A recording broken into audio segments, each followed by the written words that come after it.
ఓం నమో వెంకటేశాయ. జ్యోతిషరత్నాకరం ఛానల్కి స్వాగతం. ఈ వీడియోలో ఒక జాతకంలో శని ఏ స్థానాల్లో ఉంటే ఏ గ్రహాలతో కలిస్తే సమస్యలు ఎక్కువ ఇస్తాడు, అదేవిధంగా శని పూర్వజన్మ కర్మల్ని ఏ విధంగా అనుభవింపచేస్తాడు, శనికి పరిహారాలు ఏమిటి, ఇలాంటి విషయాలు తెలియచేస్తాను. చాలామంది భయపడేటువంటి అంశాల్లో ఒకటి శని ఇచ్చే ఫలితాలు. ఎందుకంటే శని కర్మకారకుడు, అలా భయపడడంలో కూడా ఎంతో అర్థం ఉంది.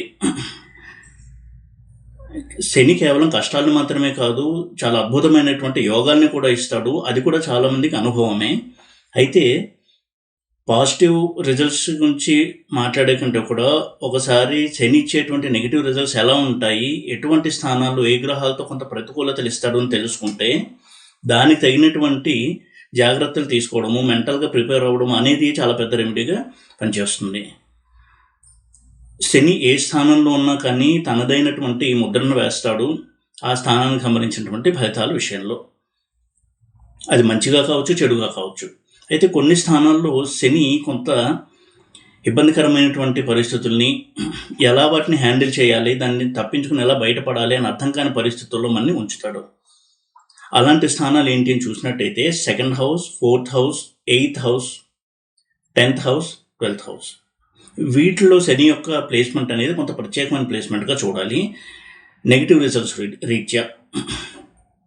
2nd హౌస్ విషయానికి వచ్చినట్టయితే 2nd హౌస్లో శని కనుక ఉన్నట్టయితే అది కుటుంబ స్థానము, వాక్ స్థానము, ధనస్థానము. కాబట్టి ఎప్పుడు కూడా కుటుంబ సభ్యుల మధ్య కలతలు, ముఖ్యంగా మ్యారేజ్ అయిన తర్వాత ఇన్లాస్తో సమస్యలు, అత్తగారింటితో సమస్యలు, ముఖ్యంగా అమ్మాయికి.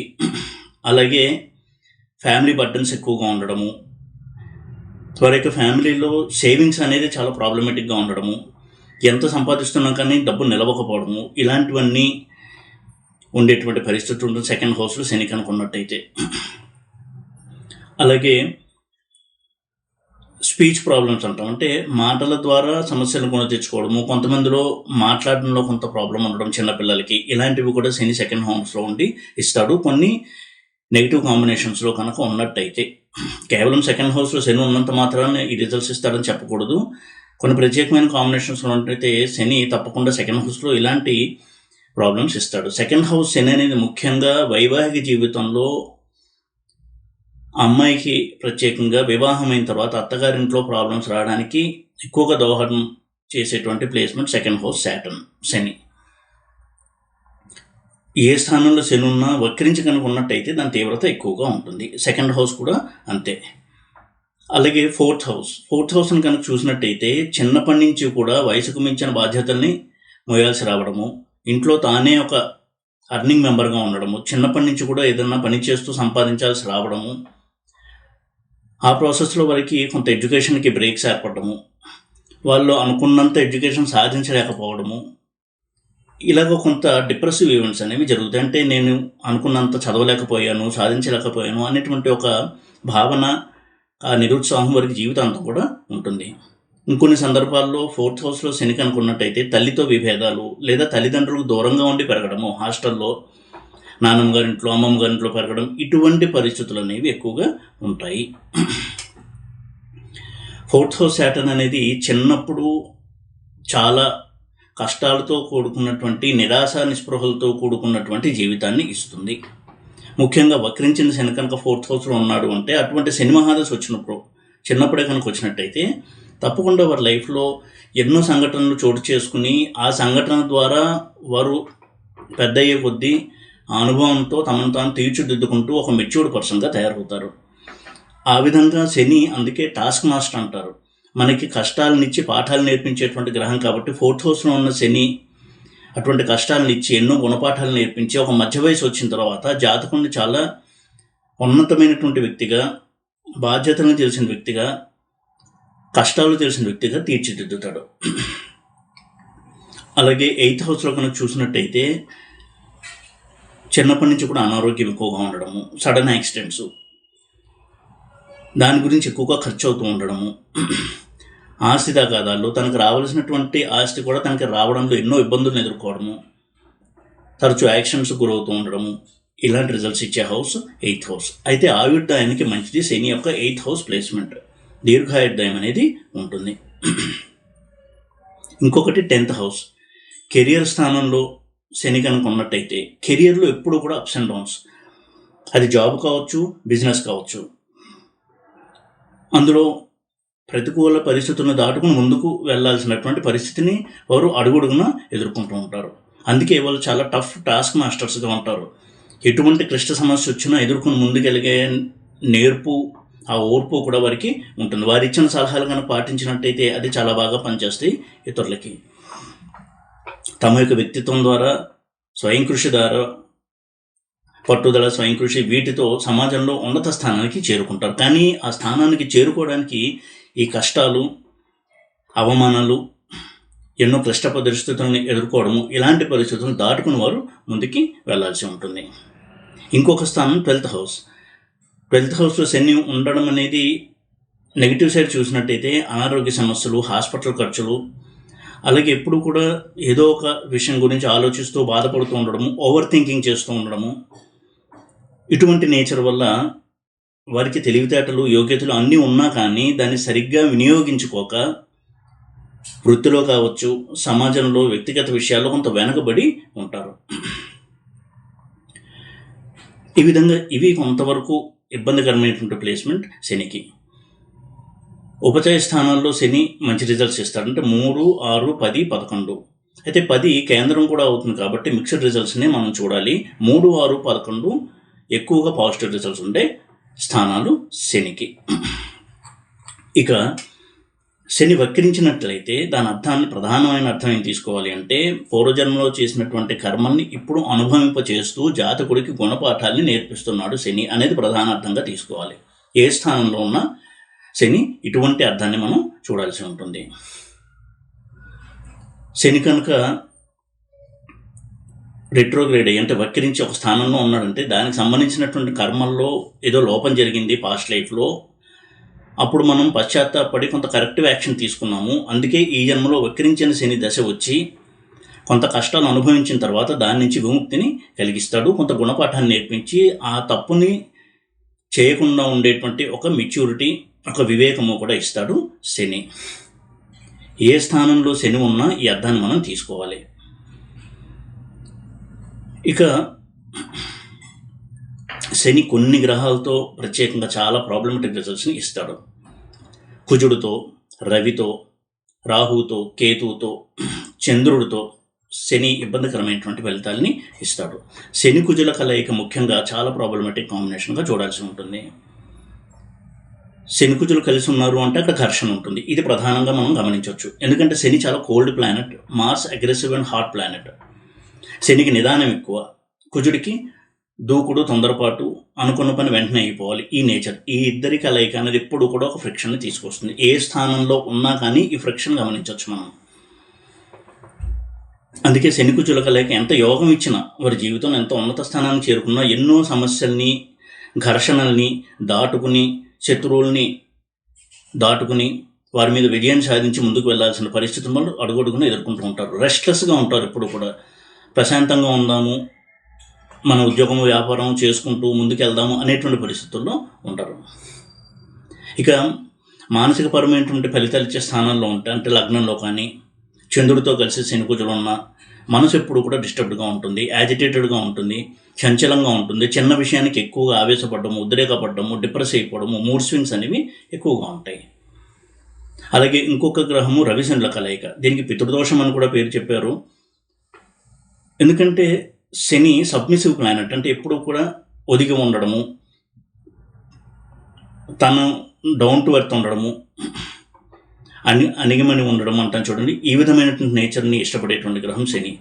రవి దీనికి పూర్తి విరుద్ధం. డామినేటింగ్ నేచర్, రాయల్ నేచర్, నాకు అన్నీ తెలుసు అని ఆ ఈగో అనేది ఎప్పుడూ హై లెవెల్లో ఉంటుంది రవికి. అందుకే రవి శనిలో కలయిక లగ్నంలో లేదా లగ్నానికి 7th హౌస్లో అలాగే చంద్రుడితో కనుక ఉన్నట్టయితే వ్యక్తిత్వంలో ఈ ధోరణి అనేది కనపడుతుంది. వారి యొక్క ఈగో వల్ల, అందులోనూ ముఖ్యంగా ఫాల్స్ ఈగో వల్ల ఎక్కువగా సమస్యల్ని కొని తెచ్చుకుంటూ ఉంటారు. ఇక రవి నైసర్గిక పితృకారకుడు కాబట్టి పితృదోషం యొక్క ఫలితాలు కూడా వాళ్ళు అనుభవించాల్సి ఉంటుంది ఈ కలయిక వల్ల. ఇంకొక గ్రహము చంద్రుడు. చంద్రుడు చాలా సున్నితమైనటువంటి గ్రహము, ఆహ్లాదాన్ని కోరుకునేటువంటి గ్రహము. ఎప్పుడు కూడా ఆనందకరంగా, ఆహ్లాదంగా, చక్కగా జోకులు వేస్తూ చిన్న చిన్న విషయాలతో ఆనందించేటువంటి మనస్తత్వం ఉండేటువంటి గ్రహం చంద్రుడు. ఇటువంటి చంద్రుడు చాలా కోల్డ్ ప్లానెట్, పెద్దగా ఉద్వేగాలు ఉండవు, అంటే వారి ఎమోషన్స్ని వ్యక్తం చేయలేరు, అలా స్తబ్దుగా ఉండడము. ఇటువంటి ప్లానెట్ అయినటువంటి శనితో కనుక కలిసినట్టయితే ఎక్కువగా డిప్రెసివ్ నేచర్, చిన్న విషయాన్ని కూడా తన్ని తాను నిందించుకోవడము, ఎక్కువగా భయపడి నెగిటివ్గా థింక్ చేయడము, ఇంకా నా పని అయిపోయిందేమో, ఇంకా నాకు జాబ్ రాదేమో, లేదా జాబ్లో ఎదగనేమో, జీవితంలో పైకి రాలేనేమో, నా పిల్లలు పైకి రాలేనేమో, ఇలాంటి ఒక మనస్తత్వాన్ని సూచిస్తుంది ఈ కలయిక. వాస్తవంలో వాళ్ళకి ఎన్ని యోగాలు ఉన్నా ఆ యోగాలు నాకు ఉన్నాయి, నేను జీవితంలో వృద్ధిలోకి వస్తాను అనేటువంటి కాన్ఫిడెన్స్ కంటే కూడా ఏ చిన్న సంఘటన అనుకోని జరిగినా కృంగిపోవడము, నెగిటివ్ థింకింగ్ చేయడము, ఇటువంటి లక్షణాలు అనేవి ఉంటాయి. ఇక శని రాహువుల కలయిక కూడా అది పితృదోషంగా చెప్పారు. ఎక్కువ గ్రీడ్ వల్ల, అంటే నేను సమాజంలో చాలా ఉన్నత స్థాయిని చేరుకోవాలి, అది సాధించాలి, ఇది సాధించాలి అనేటువంటి ఆ వెంపర్లాట్లో ఎక్కువగా సమస్యలను కొని తెచ్చుకోవడము, అన్యాయాలు, అక్రమాలు, మోసాలు చేసైనా సరే జీవితంలో పైకి రావాలనుకోవడము, ఇటువంటి ధోరణి వల్ల వాళ్ళు జీవితంలో పైకి వచ్చినా కానీ చాలా చెడ్డ పేరు మూట కట్టుకుంటారు, ఎన్నో ప్రాబ్లమ్స్ను కూడా ఫేస్ చేయాల్సి వస్తుంది. వ్యక్తిగత జీవితంలో కూడా కుటుంబ సభ్యులతో ఎప్పుడు సమస్యలు అనేవి ఉంటాయి. ఆరోగ్య భంగము, తరచూ తీవ్రమైన అనారోగ్యం చేస్తూ ఉండడము, ఇటువంటి పరిస్థితులు ఉంటాయి. అందులోనూ డయాగ్నోస్ చేయడానికి కష్టమైనటువంటి వ్యాధుల్ని ఇస్తుంది ఈ కలయిక. శనికేతుల కలయిక కనుక చూసినట్టయితే ఇది ఆధ్యాత్మిక చింతనకి, వైరాగ్య చింతనకి మంచిది. అయితే నెగిటివ్ సైడ్ చూస్తే చిన్న విషయాన్ని కూడా ఎక్కువగా నెగిటివ్గా ఆలోచించడము, వైరాగ్య ధోరణిలో ఆలోచించడము, చేయాల్సిన పని కూడా చేయకుండా ఎప్పుడూ కూడా నిర్లిప్తతగా ఉండడము, ఇలాంటి ధోరణి ఉంటుంది. దాని ఆపోజిట్ సైడ్ చూసినట్టయితే ఎక్కువగా ఉద్రేకం, అంటే కేతు చాలా పవర్ఫుల్గా ఉంటే శని కంటే చిన్న విషయాన్ని కూడా ఎక్కువగా ఆవేశపడటము, ఉద్రేకపడటము, ర్యాష్ డెసిషన్స్ తీసుకోవడము, ఎదుటివారిని ఇబ్బంది పెట్టడము తన యొక్క దూకుడు బిహేవియర్తో, ముఖ్యంగా కుటుంబము, వివాహము దీనికి సంబంధించిన స్థానాల్లో ఉంటే మ్యారేజ్లో చాలా ఘర్షణ వైఖరి అనేది ఉంటుంది. కాబట్టి ఈ కలయికలు కొంతవరకు ప్రాబ్లమెటిక్ కాంబినేషన్స్గా మనం చూడాల్సి ఉంటుంది. ఈ విధంగా శని ఒక్కొక్క స్థానంలో ఒక్కొక్క గ్రహంతో ఉంటే చాలా ఇబ్బందికరమైనటువంటి పరిస్థితులను ఇస్తాడు. అయితే శని పూర్వజన్మ కర్మలను అనుభవింపచేసేటువంటి గ్రహంగా గుర్తించాలి. కాబట్టి మన వ్యక్తిత్వంలో ఎలాంటి మార్పు తెచ్చుకోవాలి అనే సూచన చేస్తాడు శని అనేది మనం ప్రధానంగా గ్రహించాలి. చాలా మటుకు శని ఆ మార్పు తీసుకురావడానికి కృషి చేస్తాడు. మనవంతు కూడా మనం రియలైజేషన్ తెచ్చుకుని ఆ మార్పు చేయడానికి ప్రాక్టీస్ కనుక చేసినట్టయితే తప్పకుండా శని మహాదశ అనేది చాలా మంచి ఫలితాలని, ఒక వ్యక్తిత్వ నిర్మాణాన్ని ఇచ్చేటువంటి దశగా ఉంటుంది. అందుకే శని మహాదశ కనుక స్టార్ట్ అయింది, రన్ అవుతోంది అంటే చాలా చిన్న చిన్న రెమెడీస్ అనేవి చేసుకోవాలి. అది కూడా చాలా ఫౌండేషన్ లెవెల్లో, ఫండమెంటల్స్, బేసిక్స్ లెవెల్లో చేసుకోవాలి. ఏంటి అంటే మన వ్యక్తిత్వంలో ఎలాంటి లోపాలు ఉన్నాయి, మన ఆలోచన ధోరణిలో ఎలాంటి లోపాలు ఉన్నాయి అనేది ముందు మనకి మనం ఇంట్రోస్పెక్షన్ ఉంటుంది చూడండి, మనని మనం చూసుకోవాలి. అది ప్రధానంగా చేయాలి. ఆ తర్వాత దేవతారాధన కావచ్చు, అభిషేకాలు ఇలాంటివి కూడా చేయడం వల్ల మనం చేసే ప్రయత్నాలకి అవి ఎక్కువగా బలాన్ని చేకూరుస్తాయి. శని మహాదశలో ఎప్పుడూ కూడా నైతిక విలువలకి కట్టుబడి ఉండాలి. వృత్తిలో కావచ్చు, వ్యాపారంలో కావచ్చు, కుటుంబ సభ్యులతో కావచ్చు, ఎప్పుడూ కూడా అన్యాయానికి, అక్రమానికి తావివ్వకూడదు. అదేవిధంగా శని మహాదశలో కొంతమందికి జాబ్లో ఎంత కష్టపడి పని చేస్తున్నా కానీ గుర్తింపు అనేది రాదు, ప్రమోషన్స్ రావు, వారికంటే కింద వారు కూడా వారిని దాటి వెళ్ళిపోతూ ఉంటారు. దానికి అర్థం ఏంటంటే శనిని నీకు చాలా నెగిటివ్ రిజల్ట్స్ ఇస్తున్నాడు, పాస్ట్ లైఫ్ కర్మకు సంబంధించిన రిజల్ట్స్ ఇస్తున్నాడు. అంటే పాస్ట్ లైఫ్లో వీరు కూడా వారి కింద వారిని సరిగ్గా చూసుకోలేదు, వారిని పట్టించుకోలేదు. అందుకే వీరి యొక్క అధికారులు పట్టించుకోరు. అలాంటప్పుడు ఎప్పుడూ కూడా ఫలితం వచ్చినా రాకపోయినా తన డ్యూటీని సిన్సియర్గా చేస్తూ ఉండడం అనేది అద్భుతమైనటువంటి రెమెడీ. కుటుంబ విషయాల్లో కూడా అంతే. తననందరూ అపార్థం చేసుకోవడము, నిందించడము చేస్తున్నా కానీ ఓవర్ రియాక్ట్ అవ్వకుండా, ఘర్షణకు దిక్కకుండా ఓర్చుకుని తన యొక్క ప్రవర్తనతో తానేంటో ఇతరులకు తెలియచేయడం అనేది చాలా మంచి రెమెడీ. ఇక వీటి తర్వాత దేవతారాధన విషయానికి వచ్చినట్టయితే ఎప్పుడూ కూడా శివాభిషేకం చేయిస్తూ ఉండడం, రుద్రాభిషేకం చేయిస్తూ ఉండడము, అమావాస్య రోజు, మాస శివరాత్రి రోజు, శని త్రయోదశి రోజు, అలాగే శనికి అభిషేకం చేయిస్తూ ఉండడము, నువ్వుల నూనెతో ఇలా కనుక చేసినట్టయితే శని యొక్క ఈ పాజిటివిటీ అనేది పెరుగుతుంది. అంటే మనకి మంచి ఆలోచనలు రావడం అనేది స్టార్ట్ అవుతుంది. ఈ విధంగా హెల్ప్ చేస్తారు దేవతలు. ఎప్పుడు కూడా రెగ్యులర్గా రుద్రాభిషేకం చేస్తూ ఉన్నట్టయితే అది జలంతో కావచ్చు, మన ఇష్టం. అలాగే శనికి తైలాభిషేకం ఇవి చేయిస్తూ ఉండడం అనేది మనలో శని యొక్క పాజిటివిటీని ప్రచోదనం చేయడానికి ఉపయోగపడతాయి. అలాగే ప్రదోష కాలంలో శివాలయంలో నువ్వుల నూనెతో దీపారాధన చేయడము ఇది చాలా మంచి రెమెడీగా పనిచేస్తుంది శనికి. కుక్కలకి ఆహారాన్ని ఇవ్వడము, చపాతీలు ఇవ్వడము, అలాగే కాకులకి నువ్వులు కలిపినటువంటి అన్నంతో చేసిన ఉండలు పెట్టడము, చేపలకు ఆహారం ఇవ్వడము ఇవన్నీ కూడా శనికి చాలా మంచి రెమెడీస్గా పనిచేస్తాయి.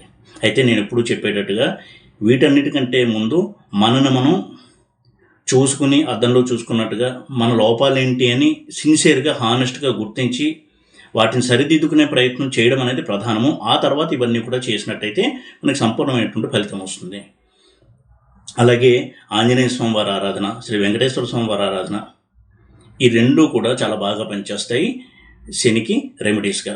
ఎందుకంటే శ్రీ ఆంజనేయ స్వామి వారు అలాగే శ్రీ వెంకటేశ్వర స్వామి వారు ఇద్దరూ కూడా శని ఇచ్చేటువంటి బాధల్లో ఏవైతే ఉన్నాయో ఆ సమయంలో మన బుద్ధిని ప్రచోదనం చేయడానికి సహాయపడేటువంటి దేవతామూర్తులుగా మనం గుర్తించాలి. ఈ విధంగా శనిని కనుక అర్థం చేసుకున్నట్టయితే శని గురించి భయపడవలసిన అవసరం లేదు.